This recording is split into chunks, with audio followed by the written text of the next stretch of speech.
In a monolithic beam slab system, the slab portion above the beam acts as a flange, while the rectangular portion below acts as a web. This configuration produces the flanged beam. For interior spans of floors, roofs and decks where the slab is available on both sides, the cross section looks like the letter T. That is why it is called as a T-beam. Here, the slab flange adds strength by resisting compression while the web handles the shear and bending. At the edges or last spans of the slab is available only on one side of the beam. This makes the cross section looks like the letter L. Hence, it is called as a L-beam. It works similarly to a T-beam, but it is designed for edge conditions. Now, let us understand the behavior of a flanged beam under the bending. In sagging bending, when the beam curves downward, the slab flange is in compression, which makes the flanged beam stronger. But in hogging bending, when the beam curves upwards, the slab flanges goes into tension.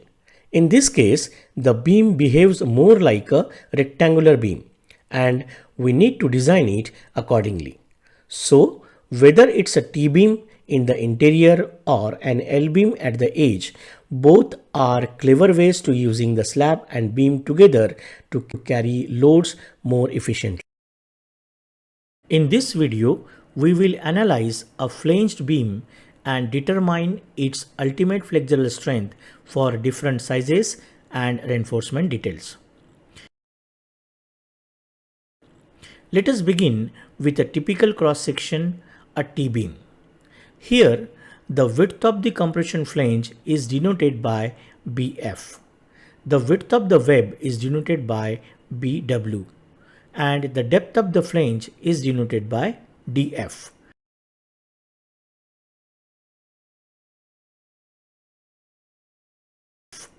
The flexural strength of the flanged beams, whether T-beam or L-beam, depends on the position of neutral axis. According to IS 456-2000, the ultimate moment of resistance of flange section is computed differently for two cases. First, when the neutral axis lies within the flange, and second, when the neutral axis lies outside the flange. There are again two cases when neutral axis lies outside the flange. First, when the ratio of df to d is not greater than 0.2, and second, when the ratio is greater than 0.2. Now we will explore each of these cases step by step. Let us begin with the first case, when the neutral axis lies within the flange. In this situation, the stress block parameters for a T-beam are as shown here. According to clause G2.1 of IS 456-2000, the moment of resistance for this section can be calculated using the same procedure prescribed in clause G1.1 for rectangular sections. This means that when the neutral axis remains inside the flange, the T-beam essentially behaves like a rectangular beam in flexural strength calculation. Now let us move to the second case 2a. When the neutral axis lies outside the flange and the ratio of df by d does not exceed 0.2. In this case, the stress block parameters are shown separately for the rectangular portion and the flange portion of the section. The ultimate moment of resistance can then be calculated using the guidelines provided in clause G2.2 and G2.3 of IS 456-2000. This approach ensures that both the web and the flange contribution are properly accounted for in the flexural strength calculation. Finally, let us look at the case 2b, when the ratio of dF by d is greater than 0.2. In this situation, the moment of resistance is calculated using the stress block parameters as specified in clause G 2.2.1 and G 2.3 of IS 456-2000. Unlike the previous case, we cannot assume that the flange is uniformly stressed. Instead, the expression used in case 2a is modified by substituting YF in place of DF as outlined in clause G 2.2.1. This adjustment ensures that the non-uniform stress distribution in the flange is properly accounted for the calculation of flexural strength. Let us now begin with the first illustrative example for determining the flexural strength of a T-beam. The given parameters are as follows: width of flange 800 mm, depth of flange 150 mm, width of rib or web 300 mm, effective depth 420 mm, area of a tension steel 1470 mm square, grade of concrete M25 and grade of steel Fe415. With these values in place, we will proceed step by step to compute the ultimate flexural strength of the section, applying the relevant stress block parameters and code provisions. Let us now begin with the first step, determining the actual depth of the neutral axis denoted as XU. To start, we assume that the neutral axis falls within the flange, that is, XU is less than DF. We will apply the equilibrium equation from clause G 1.1a, which balances the total compression in concrete against the total tension in steel. In this equation, the value of B is taken as the width of the flange BF.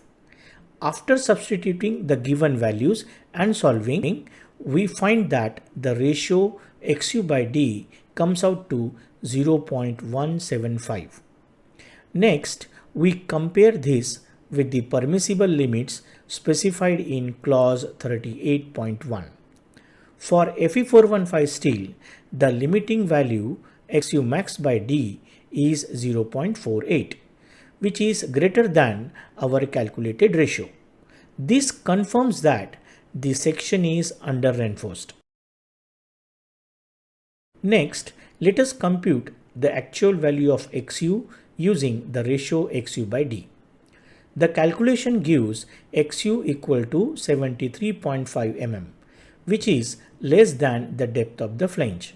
Hence, our assumption that the neutral axis lies within the flange is correct.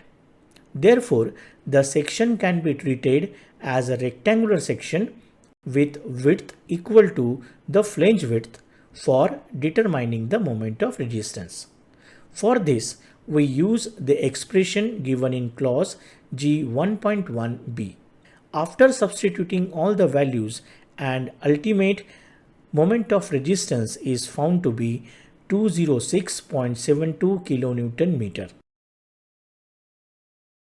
Now, let us move on to our second illustrative example for the computation of moment of resistance for T-beam.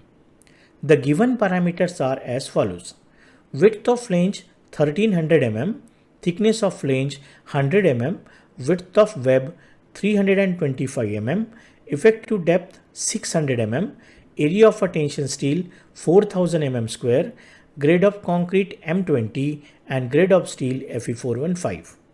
With these values in place, we will proceed step by step to compute the ultimate flexural strength of the section, applying the relevant stress block parameters and code provisions. Let us begin with the first step, calculating the actual depth of the neutral axis. We start by assuming that the neutral axis lies within the flange, that is, XU is less than DF. To verify this, we use equilibrium equation from clause G 1.1a. Here, the value of B is taken as the width of the flange BF. After substituting the values and solving, we find that the ratio XU by D is 0.257. Next, we compare this with the permissible limit specified in clause 38.1. For Fe415 steel, the limiting value XU max by D is 0.48, which is greater than our calculated ratio. This confirms that the section is under reinforced. Now let us compute the actual value of XU using the ratio XU by D. The calculation gives XU equals to 154.3 mm, which is greater than the depth of the flange. This means our initial assumption that the neutral axis lies within the flange is incorrect. In reality, the neutral axis falls outside the flange. So we calculate the ratio of DF to D. This comes out to 0.166, which is less than 0.2. Next, we assume that the ratio of DF to XU is less than 0.43. Under these conditions, the stress block parameters are defined separately for the rectangular portion and the flange portion of the beam as shown in the figure. The compressive force for the rectangular portion, denoted as C1, is equal to 0.36 FCK BW into XU. The compressive force for the flange portion, denoted as C2, is equal to 0.45 FCK DF into BF minus BW.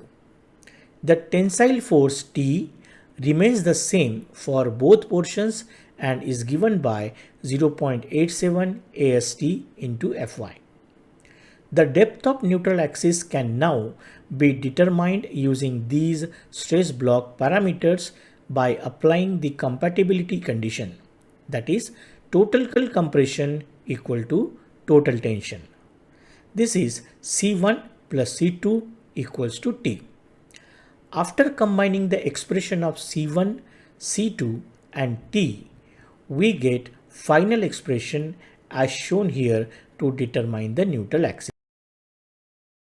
After substituting all the known values into the equilibrium equation and solving, we obtain the neutral axis depth XU equal to 242.15 mm.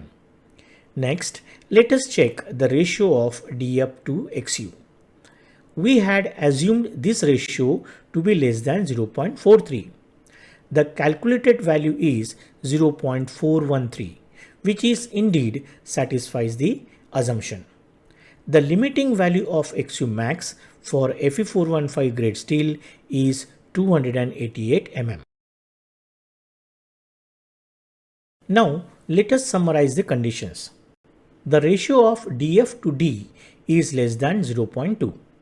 The ratio of DF to XU is less than 0.43. The neutral axis depth XU is less than the limiting value XU max, but greater than the flange depth DF. Since all these conditions are satisfied as per clause G2.3, the moment of resistance may be calculated using the expression given in clause G2.2. Here, because XU is less than XU max, we replace XU max with the actual value of XU in the equation. Finally, after substituting all the values and solving, we find the ultimate moment of resistance to be 765 kN meter. That's a wrap on this video. If you found this video helpful, give us thumbs up and don't forget to subscribe for more design insights. Drop your queries or experiences in the comments below and we might feature them in our next video. Until then, keep learning.